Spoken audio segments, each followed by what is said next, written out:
Hi aspirants, welcome to daily aspirants world. నేను మీ Harshini. 17th June 2026 most important updates. CGL, UPSC, banking, railway ఎగ్జామ్స్కి ఇవి చాలా important updates. లాస్ట్లో క్విజ్ కూడా ఉంటుంది. వీడియో మిస్ అవ్వకండి, ఫుల్గా చూడండి. ఈ వీడియోని లైక్ చేసి మీ ఫ్రెండ్స్కి కూడా షేర్ చేయండి. వాణిజ్య మరియు పరిశ్రమ మంత్రిత్వ శాఖలోని డిపిఐఐటి 2022-2023 ఆధార సంవత్సరంతో కొత్త డబ్ల్యూపీఐ మరియు పీపీఐ సిరీస్ విడుదల చేసింది. కొత్త డబ్ల్యూపీఐ సిరీస్ పాత 2011-2012 ఆధార సిరీస్ను భర్తీ చేస్తుంది. ప్రొడ్యూసర్ ప్రైస్ ఇండెక్స్లో అవుట్పుట్, ఇన్పుట్ మరియు సర్వీస్ పీపీఐలను కూడా ప్రవేశపెట్టారు. Banking, insurance, railway, air passenger, telecom వంటి రంగాలకు వచ్చే 5 సంవత్సరాలు డబ్ల్యూపీఐ మరియు పీపీఐ రెండూ ప్రచురించబడతాయి. ప్రహ్లాద్ జోషి గారు గోవాలో జరిగిన గ్లోబల్ విండ్ డే కాన్ఫరెన్స్లో డబ్ల్యూటీ మ్యారెట్ పోర్టల్ను ప్రారంభించారు. ఇది భారతదేశపు తొలి wind turbine supply chain management portal. ఈ ప్లాట్ఫామ్ దేశీయ విండ్ తయారీలో బలోపేతం చేసి సరఫరా గొలుసు పారదర్శకతను పెంచుతుంది. భారతదేశం 2030 నాటికి 100 గిగావాట్ విండో ఎనర్జీ సామర్థ్యం సాధించాలనే లక్ష్యాన్ని మద్దతు ఇస్తుంది. తెలంగాణలోని ఐఐటి హైదరాబాద్లో భారతదేశపు తొలి కోఆర్డినే న్యూక్లియర్ ఇంజనీరింగ్ డిజైన్ సెంటర్ స్థాపించబడుతుంది. ఈ కేంద్రం ఐఐటిహెచ్, సిపల్ ఇండియా మరియు డసాల్ట్ సిస్టమ్స్ ఫ్రాన్స్ మధ్య ఒప్పందం కింద ఏర్పడింది. ఇది ఆధునిక రియాక్టర్ టెక్నాలజీలు, న్యూక్లియర్ సేఫ్టీ మరియు 3D modelling or digital twin టెక్నాలజీపై దృష్టి సారిస్తుంది. డిజిటల్ ఇండియా భాషిని విభాగం మరియు గవర్నమెంట్ ఈ మార్కెట్ ప్లేస్ మధ్య బహుభాషా ప్రజా కొనుగోలు కోసం ఒప్పందం కుదిరింది. ఈ కార్యక్రమం ద్వారా భాషిని ప్లాట్ఫామ్ను ఉపయోగించి 22 భారతీయ భాషల్లో సేవలు అందించబడతాయి. వాయిస్ ఫస్ట్ టెక్నాలజీ మరియు జనరేటివ్ ఏఐ ద్వారా ప్రభుత్వ కొనుగోలు వ్యవస్థలో బహుభాష ప్రాముఖ్యతను బలోపేతం చేస్తుంది.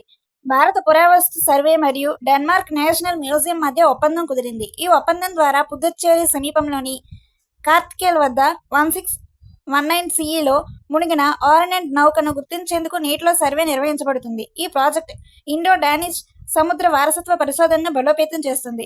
అధునాతన శాస్త్రీయ పద్ధతులు ఉపయోగించి నౌక అవశేషాలను గుర్తించి సంరక్షణ మరియు డాక్యుమెంటేషన్ చేయడమే లక్ష్యం. జాతీయ జీవవైవిధ్య ప్రాధికార సంస్థ ఎన్బిఏ వ్యవసాయ జీవవైవిధ్య నిపుణుల కమిటీని పునర్వ్యవస్థీకరించింది. పద్మశ్రీ డాక్టర్ పిఎల్ గౌతమ్ గారిని కమిటీ చైర్మన్గా, డాక్టర్ త్రిలోచన్ మోహపాత్ర గారిని సహచైర్మన్గా నియమించారు. ఈ కమిటీ జీవవైవిధ్య చట్టం 2002 కింద వ్యవసాయ రంగంలో జీవవైవిధ్య సమన్వయం మరియు స్థిరమైన వ్యవసాయ పద్ధతులపై సలహాలు ఇస్తుంది. అంతర్జాతీయ పరిశోధన మార్గదర్శకాలు, విత్తన రంగ సమస్యలు మరియు జీవవనరుల సంరక్షణపై సమీక్షలు నిర్వహించడం దీని ప్రధాన బాధ్యత.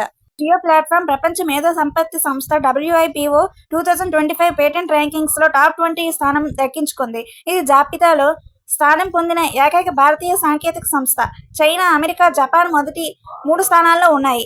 భారతదేశం 12వ స్థానంలో 3070 PCT అప్లికేషన్లతో ఉంది. కేరళ ముఖ్యమంత్రి విడి సతీసన్ ప్రియదర్శిని ఉచిత బస్ ప్రయాణ పథకాన్ని ప్రారంభించారు. ఈ పథకం ద్వారా మహిళలు మరియు ట్రాన్స్జెండర్లు కేరళలోని 3125 సాధారణ KSRTC బస్సుల్లో ఉచితంగా ప్రయాణించవచ్చు. ప్రయాణ ఖర్చులు తగ్గించి సామాజిక ఆర్థిక సాధికారతను పెంచడం దీని లక్ష్యం. ప్రతి నెల 60 కోట్లు, సంవత్సరానికి 800 కోట్లు ప్రభుత్వం భరించనుంది.